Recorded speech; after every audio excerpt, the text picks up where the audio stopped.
구약성경 사사기 7장 1절에서 8절까지의 말씀 제가 봉독합니다. 여룻바알이라 하는 기드온과 그를 따르는 모든 백성이 일찍이 일어나 하롯 샘곁에 진을 쳤고 미디안의 진영은 그들의 북쪽이요 모레산 앞 골짜기에 있었더라. 여호와께서 기드온에게 이르시되 너를 따르는 백성이 너무 많은즉 내가 그들의 손에 미디안 사람을 넘겨주지 아니하리니 이는 이스라엘이 나를 거슬러 스스로 자랑하기를 내 손이 나를 구원하였다 할까 함이니라. 이제 너는 백성의 귀에 외쳐 이르기를 누구든지 두려워 떠는 자는 길르앗산을 떠나 돌아가라 하라 하시니 이에 돌아간 백성이 22,000명이요 남은 자가 10,000명이었더라. 여호와께서 또 기드온에게 이르시되 백성이 아직도 많으니 그들을 인도하여 물가로 내려가라. 거기서 내가 너를 위하여 그들을 시험하리라. 내가 누구를 가리켜 내게 이르기를 이 사람이 너와 함께 가리라 하면 그는 너와 함께 갈 것이요 내가 누구를 가리켜 내게 이르기를 이 사람은 너와 함께 가지 말 것이니라 하면 그는 가지 말 것이니라 하신지라. 이에 백성을 인도하여 물가에 내려가매 여호와께서 기드온에게 이르시되 누구든지 개가 핥는 것 같이 혀로 물을 핥는 자들을 너는 따로 세우고 또 누구든지 무릎을 꿇고 마시는 자들도 그와 같이 하라 하시더니 손으로 움켜 입에 대고 핥는 자의 수는 300명이요 그 외의 백성은 다 무릎을 꿇고 물을 마신지라. 여호와께서 기드온에게 이르시되 내가 이 물을 핥아먹은 300명으로 너희를 구원하며 미디안을 내 손에 넘겨주리니 남은 백성은 각각 자기의 처소로 돌아갈 것이니라 하시니 이에 백성이 양식과 나팔을 손에 든지라. 기드온이 이스라엘 모든 백성을 각각 그의 장막으로 돌려보내고 그 300명은 머물게 하니라. 미디안 진영은 그 아래 골짜기 가운데에 있었더라. 아멘. 기드온과 300용사 제목으로 전주영 목사님 말씀 주시겠습니다. 중요한 시간표 속에 있는 것 같습니다. 정말 우리가 하나님의 말씀으로 이 시대에 영적 회복하는데 우리가 꼭 있어야 할 자리, 하나님 내게 맡기신 귀한 자리를 우리가 온전히 지키는 우리의 성도님들 되길 소원합니다. 하나님의 백성이 실패하는 이유가 무엇이겠습니까? 실패하는 요인이 환경에도 있을 수 있습니다. 물론 이스라엘은 우리나라도 참 그런 부분에 있어서 그 외세의 침략을 많이 당했는데요. 군사적 요충지라고 하죠. 강대국이 일어날 때마다 더 영역을 확장하기 위해서는 꼭 거쳐야 되는 어떻게 보면 그 요점이 있다 보니까 이스라엘 백성들은 강대국이 일어날 때마다 침략을 당하고 어려움을 당했어요. 그런데 이스라엘의 문제는 이스라엘의 사람들에게는 단순히 이런 환경의 문제라고 볼 수 없습니다. 왜 그렇습니까? 이스라엘은 철저하게 하나님과 언약 관계 속에 있었기 때문입니다.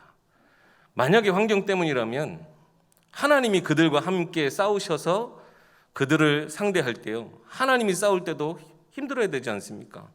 근데 하나님은 딱 두 마디면 됐어요. 내가 너와 함께 할 거다. 그들을 이미 너희 손에 주었노라. 이 한마디면요, 그 어떤 강대국도 그들 앞에 무너졌어요. 이것은 절대 그들에게 있어서 실패 요인이 환경 문제가 아니라는 것을 증명하는 것입니다.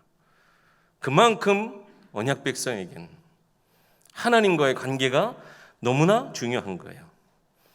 그래서 오전에도요, 하나님께서도 이스라엘 백성이 그것이 너무나 중요하기 때문에, 그러나 이스라엘 백성 스스로 그것을 절대 회복할 수 없기 때문에 하나님이 계속 나타내시고 말씀 주시고 회복하여 주시는 거예요. 여러분, 절대 하나님과의 그 언약적 관계 놓치지 마시기 바랍니다. 믿음의 조상 아브라함을 부르시고 복을 주셨을 때는 그 복과 함께 근원적인 축복을 나타내야 될 사명 또한 주셨어요. 그것을 우리는 절대 잊지 말아야 되겠습니다. 이스라엘 역사 속에서 주변 강대국에게 침략을 당하고 어려움을 당할 때마다 하나님 그들을 그 고통 속에서 건져내신 근본적인 이유는 하나님이 무조건 함께 하시면 이스라엘 백성들에게는 승리를 주시고 주변 나라들은 진멸하신다는 것이 아니라 하나님께서 함께 하시는 그 백성이 하나님의 말씀에 순종하고 말씀을 지켜 행할 때 보여지는 믿음의 삶, 그것을 위한 거예요. 말씀에 순종할 때, 그 말씀을 따라 지켜 행할 때 어떠한 복을 받는가? 그것이 하나님은 더 중요하게 나타내야 될 부분이라 말씀하시는 겁니다. 그러나 이스라엘 백성들은요, 믿음의 삶을 살아가는 데 목적을 두지 않고 세상 목적을 따라 살면서 위기 때만 하나님을 찾는 안타까운 신앙의 모습을 보여주게 됩니다. 특히 사사시대는 그 악한 행실이 극에 달하였었습니다. 그들의 부르짖음은 단순히 고통을 벗어나기 위한 수단이었어요. 하나님을 위해 우리에게 은혜 주신 그것을 우리도 보답하기 위해서 하나님이 우리에게 진정 원하시는 것이 무엇일까? 그것에 대해서는 조금도 그 마음에 두지 못하였어요. 결국 하나님과의 언약적 관계가 끊어진 그것이 그들의 실패하는 이유라고 할 수 있겠습니다. 하나님과의 언약적 관계가 끊어지니까 그들의 모습은 더욱더 비참하게 됩니다. 사사기 17장에 보면 에브라임 산지에 있는 한 미가 집의 이야기가 나와요. 그 집에 신당이 나오는데 그 모습이 아주 가관입니다. 어머니의 돈을 훔친 아들을 어머니가 누군지 모르니까 저주를 퍼부어요. 아들이 이실직고를 하니까 그제서야 그 복을 돌리기 위해서 하나님을 위한답시고 신상을 만들고 우상에게 점치는 드라빔을 만들어 놓고는 그 아들 중에 한 명을 제사장을 세워서 에봇을 입혀요. 나름 구색을 갖추는데 너무나 그마저도 엉망진창인 거예요. 원래 제사장은 레위 지파 중에서 아론의 자손에서만 세울 수 있습니다. 그런데요, 그냥 구색만 갖출 뿐 진정한 모습이 아닌 거죠. 이 모습이요, 그 시대에 드렸던 하나님께 드린 예배의 모습입니다. 그것도 모자라서 자기 위치를 망각하고 삶을 위해서 그냥 먹고 사는 것을 위해서 방황하고 있던 레위 청년 한 사람과의 만남, 그걸 어떻게 만남의 축복이라고 여기는지, 레위 지파 사람이 우리 집에 와서 제사장이 됐으니까 이제 하나님 우리에게 복을 주시겠구나 그러면서 착각하고 살아요. 얼마나 우스꽝스럽습니까? 근데 그마저도 그 제사장, 그 신당, 이것도요 다 단지파 사람들에게 빼앗겨 버려요. 언약 안에서는 한 형제요, 한 민족으로 함께 도우면서 살았던 이스라엘 백성이 각 지파들이 서로 힘으로 맞서고 힘으로 지배하는 약육강식의 모습도 보게 돼요. 하나님 보시기에 얼마나 안타까운 모습이겠습니까? 오전에 받은 말씀과 같이 이 시대가 정말 이런 비참하고 영적으로 무지한 시대가 되지 않게 하기 위해서 우리가 먼저 하나님과의 관계를 회복해야 되겠습니다. 그리고 하나님 우리에게 주신 거룩한 사명을 위해서 나의 일생을 드릴 수 있는 자들이 되어야 되겠습니다. 특히 코로나 팬데믹 시대를 겪으면서 우리에게 깨닫게 하시는 예배의 중요성, 이것을 우린 절대 놓쳐서는 안 되겠습니다. 나와 우리 교회를 통해서 하실 모든 일을 기억하면서 오늘도 말씀을 사명으로 받으시길 바랍니다. 첫 번째, 하나님은요 작은 자 300명을 택하셨대요. 하나님 그 백성 이스라엘을 너무나 잘 아셔서 미디안과 전쟁하기 이전에 중요한 사실을 먼저 말씀하여 주십니다. 이미 미디안은 전쟁 준비를 다 끝내놓은 상태였어요. 그들의 전투력은 의심할 여지가 없습니다. 그들의 수가 얼마나 많았는지 메뚜기 같아서 자그마치 13만 5천 명이 그 앞에 이스라엘을 함락하기 위해서 모였어요. 자, 그럼 이들과 대적하기 위해서는요, 우선은 전술적으로 많은 수의 병사들이 필요하겠죠. 그러나 하나님의 방법은 세상과 다르다는 것을 말씀하셔요. 오늘 본문에 읽었지만 우리 7장 2절 말씀이에요. 너를 따르는 백성이 너무 많은즉 내가 그들의 손에 미디안 사람을 넘겨주지 아니하리니 이는 이스라엘이 나를 거슬러 스스로 자랑하기를 내 손이 나를 구원하였다 할까 함이니라. 그러면요, 정말 하나님이 이스라엘 군대가 너무나 많아서 그 수를 줄이기 위함이었을까요? 그렇지 않았습니다. 그들의 모인 수는 3만 2천 명이었어요. 이 숫자대로 싸운다 해도요, 한 명의 군사가 4-5명씩은 상대해야 승리가 가능한 한 숫자였던 거예요. 근데 이것도 많다는 거예요. 솔직하게 1대5로 싸워도요, 엄청난 대승이에요. 그렇죠? 근데 그 기쁨의 승리의 기쁨을 누구에게요? 자신들에게 둘까봐 하나님은 염려되신대요. 그럼 하나님은 영광 받으시기 집착하시는 하나님이십니까? 절대 그게 아닙니다. 하나님은 하나님과 이스라엘 백성 사이에 무엇이 절대적으로 있어야 될 것인지 그것을 지금 말씀하고 계시는 거예요. 단순한 수싸움이 아니고 그들이 무엇을 보고 깨달아야 될 것인지 그것을 보여주시기 위해서. 32,000명이 많아서요. 자, 누구든지 그럼 이 전쟁에 대해서 두려움이 있다면 돌아가라. 그랬더니 22,000명이나 돌아갔어요. 이런 모습만 봐도요, 그들이 이 전쟁에 어떠한 마음으로 임하였는지 엿볼 수 있는 겁니다. 하나님의 영광은커녕 승리의 기쁨보다 뭐가 더 중요해요? 자신들의 목숨, 자신들의 삶이 더 중요하다 여기는 거죠. 사실 이 전쟁에 모인 32,000명은 우리 기드온이 속한 므낫세 지파, 그리고 아셀 지파, 스불론, 납달리 이렇게 4개 지파뿐인데 다른 지파 사람들은 이 전쟁에 사실 관심이 없었어요. 왜요? 미디안과 실제적으로 접촉점, 대립점이 없었기 때문에 그들은 이 전쟁에 참전할 이유가 없는 거예요. 하나님의 백성 이스라엘이 그저 삶을 살아가는 무리 중심으로 분열되었다라고 하는 증거이기도 합니다. 자, 그럼 그렇게 남은 사람이 10,000명이에요. 이 숫자라면 군사 1명이 이제는 14명과 싸워야 되는 겁니다. 근데 하나님은 아직도 많다 하셔요. 그래서 그들을 물가로 데리고 가서 어떻게 물을 먹는지 그 모습으로 나누신다는 거죠.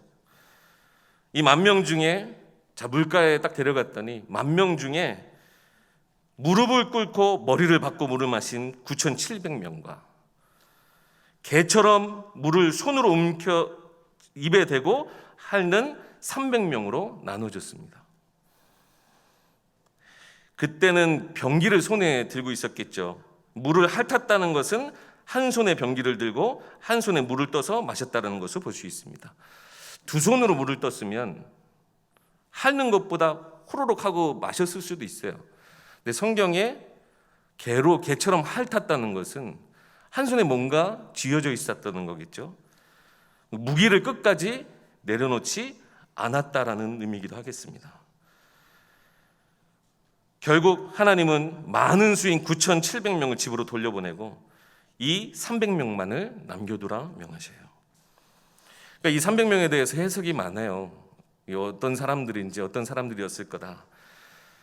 근데 확실한 것은 그들의 지도자처럼 기드온처럼 소심하고 경계심이 많은 사람들이었던 것은 맞는 것 같아요. 그런데 적어도 하나님이 부르신 이 싸움에 그들은 진심으로 지금 그 전쟁을 대하고 있는 것이라 저는 표현하고 싶습니다. 결국 최후까지 남은 이 300명으로 135,000명 대군을 상대하시겠다는 거예요.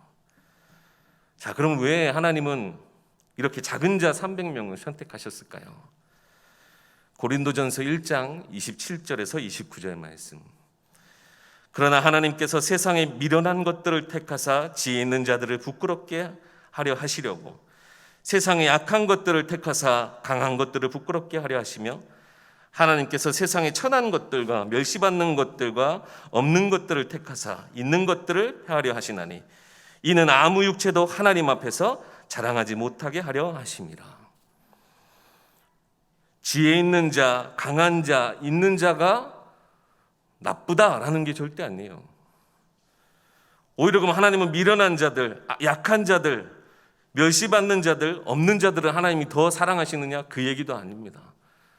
무엇 때문에요? 스스로 자랑하지 못하도록.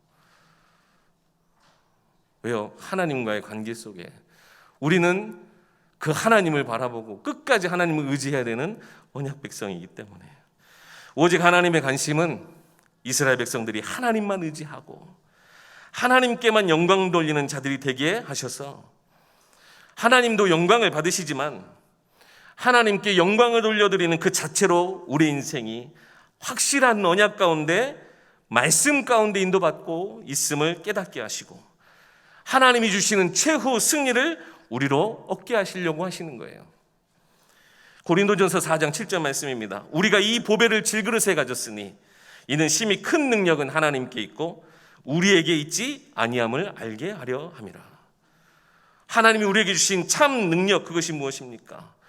보배와 같이 우리에게 허락하신 예수 그리스도 안에서 하나님과의 생명 관계를 영위하게 되고 영생을 누리게 되고 예수 그리스도의 모든 원수를 이기는 능력이 우리로 하여금 모든 사탄의 권세로부터 완전히 자유할 수 있게 하게 하시려고, 우리가 매인자 되지 않고 하나님 능력 안에서 자유로운 자 되게 하시려고, 그 자유로움의 찬양과 영광을 받게 하시려고 하나님이 우리를요, 약한 자들도 작은 자들도 사용하신대요. 우리가 스스로 자랑하지 않고 하나님이 하셨다, 모든 것이 되어졌다라고 우리가 말하고 표현할 수 있도록, 하나님 앞에 영광 돌릴 수 있도록요. 하나님께는 사실 300명도 필요 없을 수도 있어요. 실제 하나님께서 혼자 다 하신 경우들도 있습니다. 그러나 하나님이 부르시고 맡기신 일에 충성을 다하는 자들에게 하나님 승리의 기쁨을 주시기 위함임도 우리가 절대 잊지 않아야 되겠습니다. 아까 말씀드렸다시피 저는 이 300명이 그래도 그 전쟁에 진심으로 대하는 자들이라 생각해요. 여러분이 오늘 하나님께 예배함이 진정으로 하나님 앞에 드리는 예배, 그것을 하나님 가장 기쁘시게 받으시는 줄 믿습니다. 이미 기드온은요, 오전에 말씀드렸다시피 자신이 의심하고 온전히 믿어지지 않는 부분들에 대해서 하나님이 주시는 답을 증거로 얻은 상태였습니다. 그는 더 이상 작은 자가 아니고 큰 용사 여룻바알로 이 전쟁을 진두지휘하게 되었어요. 항상 그렇듯 하나님은 이들에게 말씀하여 주십니다. 일어나라, 여호와께서 미디안과 그 모든 진영을 너희 손에 넘겨 주셨느니라. 말씀으로 하나님께서 행한 일을 다시 한번 확인시켜 주셔요. 아까도 말씀드렸죠. 하나님이 두 약속이면 끝납니다. 내가 너와 함께 하겠다, 그리고 주었다. 사실 이거면 다 끝나는 거였어요. 자, 그럼 이 전쟁 하나님이 지시하신 것은 야간 기습 공격이었어요. 300명을 100명씩 세 부대로 나눠서 각 손에 나팔과 빈 항아리를 들리고 항아리 안은 횃불을 감추고 미디안 진영 주위에 둘러싸고 있다가 먼저 기드온이 속한 군대가 나팔을 불며 소리치면 다 함께 여호와를 위하라, 기드온을 위하라 라고 소리치라 하였습니다. 전쟁을 하는데요, 그들에게는 병기가 없어요. 칼이 없어요. 그저 손에 들고 있던 항아리를 부수면서 한 손에는 횃불을, 한 손에는 나팔을 불며 각기 제자리에 서서 여호와와 기드온의 칼이다라며 외쳤을 뿐이었습니다. 횃불은, 이 불은 하나님의 역사를 말하는 것입니다. 나팔은 하나님이 우리 가운데 우리를 인도하실 때 사용했던 것이 그거예요. 근데 각기 제자리에 서서, 저는 오늘도 특별히 이 말씀이 되게 부딪혀왔어요.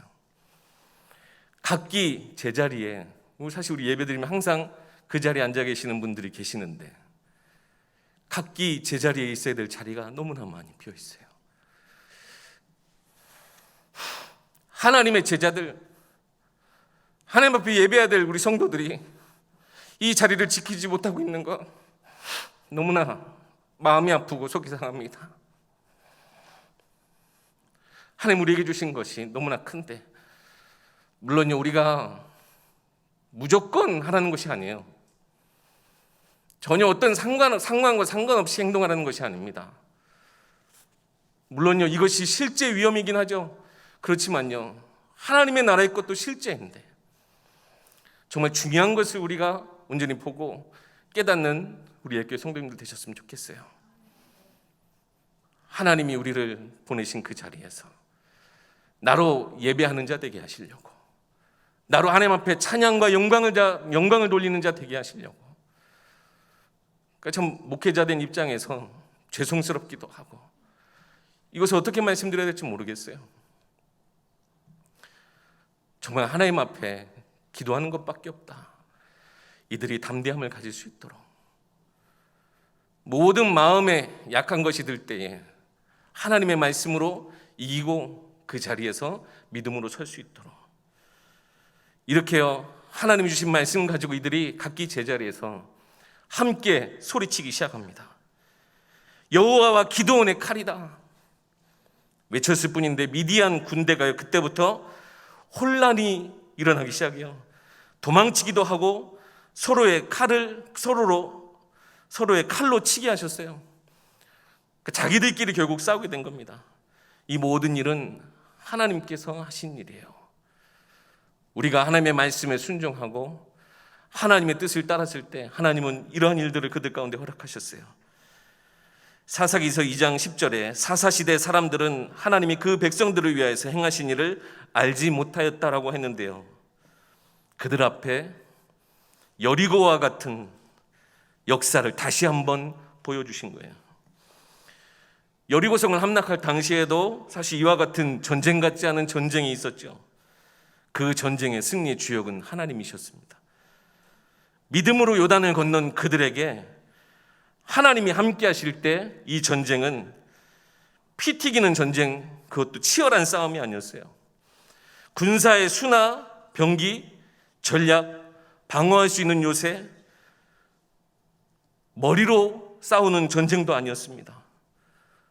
오직 하나님을 믿는 믿음으로 이기게 하시는 싸움이요, 말씀에 순종할 때 그 백성들의 나타내시는 하나님이 함께 하시는 증거를 얻는 현장이 되었습니다. 아니, 여리고성 함락하는데 그것이 전쟁이라고 할 수 있습니까? 손에 아무것도 가진 것이 없었어요. 그냥 믿음으로 침묵하며 기도하며 하나님께서 하라 하신 것 모든 것을 그들이 순종했고, 아니 자기들도 돌면서 얼마나 사실은 반신반의했거든. 우리가 지금 뭐 하는 거냐, 이 여리고성을 왜 도는 거냐, 그것도 일주일 내내 하는데요, 마지막 소리치래요. 그래도 그들이 그 한 과정 거쳐가면서요, 그리고 이미 광야에서 하나님 보여주신 것 때문에 그들이 순종하고 일제히 소리를 질렀더니 어떻게 됐어요? 여리고성이 무너졌어요. 오늘 이 미디안 전쟁에서 그들이 한 것은요, 하나님의 말씀에 순종하고 각기 제 자리에서 함께 소리친 것밖에 없어요. 그랬더니요, 그들이 서로 자기들끼리 죽이는 현장이 그런 전쟁이 되었습니다. 그렇게 그들에게 왕이 없다고 핑계를 냈던 사사시대가 끝이 나고 다윗이 이스라엘의 왕으로 기름 부음 받은 후에 골리앗 앞에 섰을 때 다윗 왕은 이렇게 고백했습니다. 사무엘상 17장 47절 말씀이죠. 전쟁은 여호와께 속한 것이라. 아무리 골리앗이 칠척장신이라고 해도요, 방어구도 엄청나게 큰 것, 절대 뚫지 못하는 그런 방어구를 끼고 무기를 여러 가지를 들고 서 있었어요. 그런데 만군의 여호와의 이름으로 나아가는 소년 다윗 앞에 골리앗은 무너질 수밖에 없었습니다. 왜요? 만군의 하나님이 그 앞서 행하시고 그와 함께 하셨기 때문에. 다윗은요, 하나님이 가장 기뻐하시는 왕이었어요. 언제나 하나님을 나타내고 하나님이 주권을 인정한 이스라엘의 왕이었습니다. 골리앗을 무너뜨릴 때도 여호와의 구원이 칼과 창, 세상의 것에 있지 않고 오직 하나님의 손에 있음을 나타냈어요. 사사시대 어떻게 보면 꼭 필요한 왕이라고 할 수 있겠습니다. 사람들이 흔히 깊이 알지 못하고 겉으로만 봐서 다윗과 골리앗의 싸움은 작은 자가 큰 사람을 상대할 때, 기드온과 300용사들은 적은 수로 많은 수를 상대할 때 이런 비유를 들어요. 근데 이 두 싸움에는 변하지 않는 공통점이 있습니다.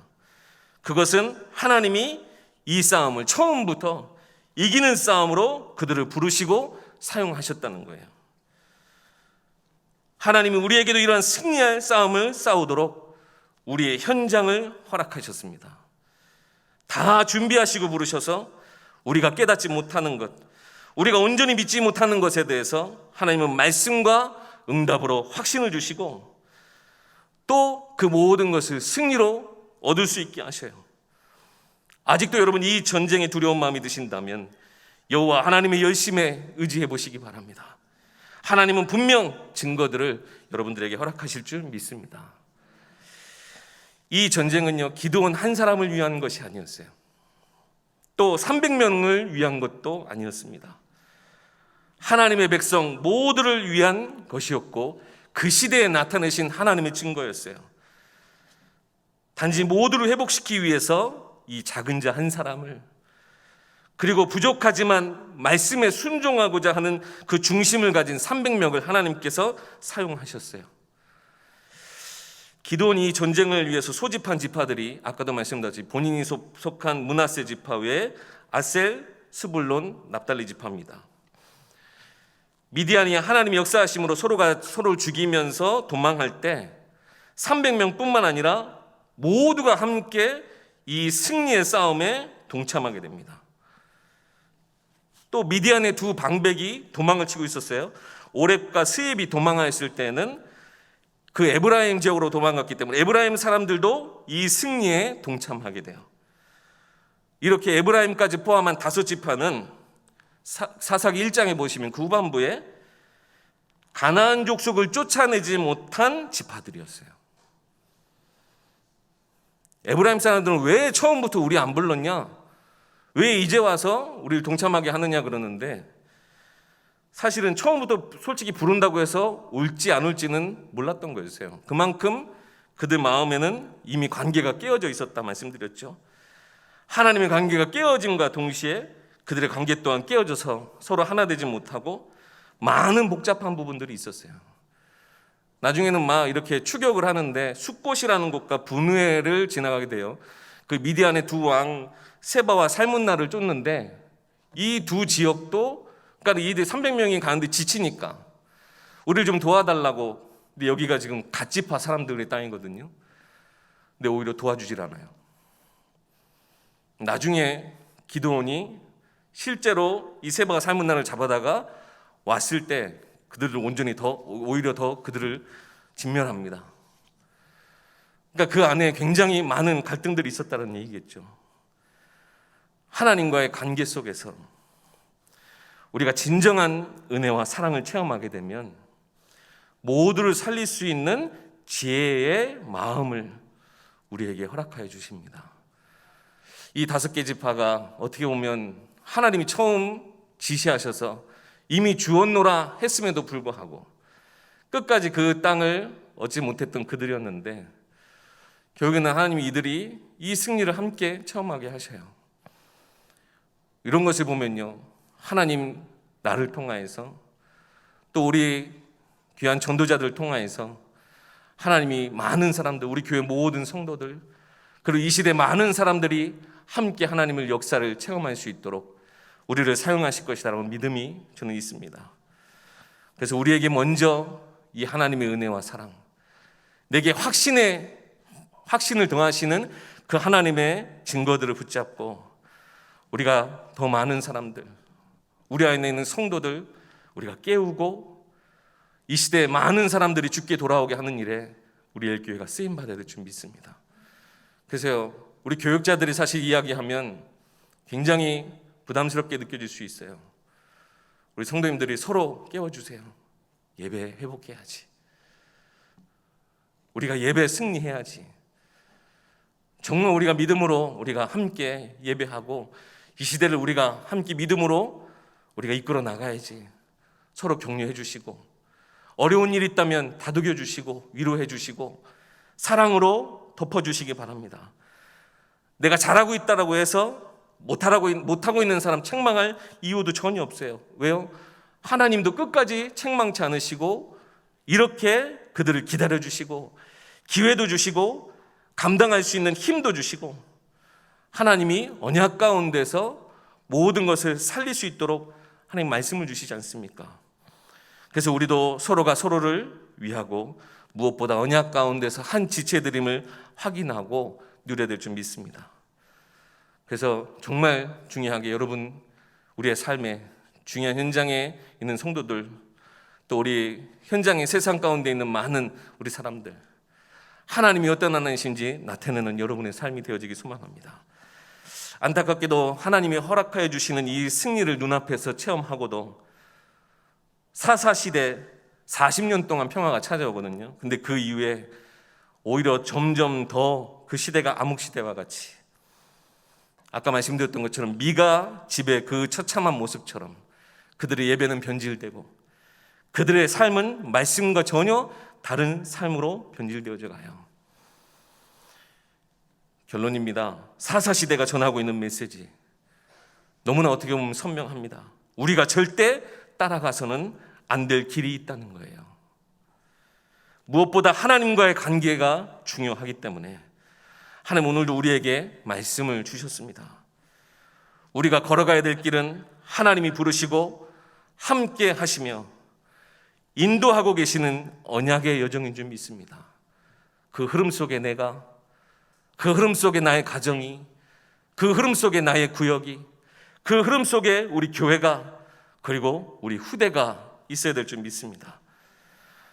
하나님은 우리의 죄악으로 인해서 우리를 멀리 하시는 하나님이 아니세요. 오히려 품에 안아주시죠.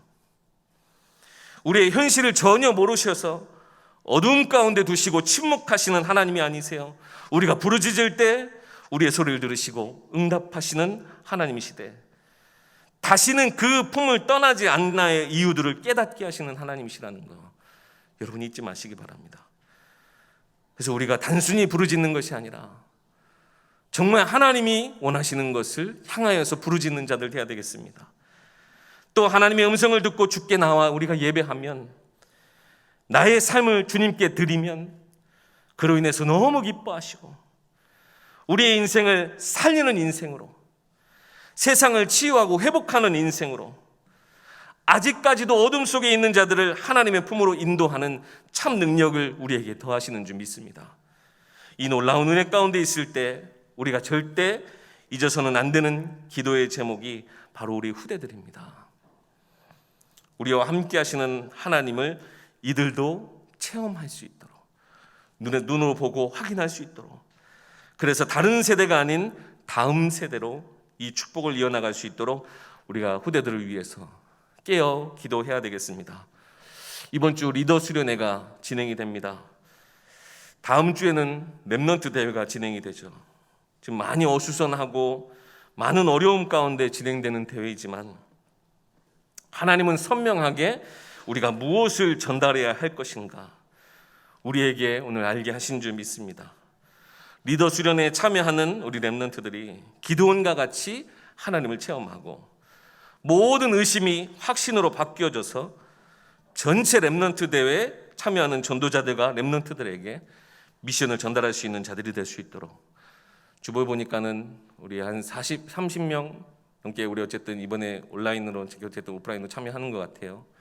어쨌든 어떠한 방식으로도 그들이 참여해서 응답받을 때 우리 교회 전체를 위해서 그 중요한 응답을 받는 오늘 300명의 제자와 같이, 300명의 용사와 같이 그들이 말씀의 은혜 받을 수 있도록, 그리고 전면적으로 여룻바알과 같이 사단의 권세에 대적할 여호와 하나님의 이름을 붙잡는 그런 렘넌트가 될 수 있도록 기도해 주시길 부탁드립니다.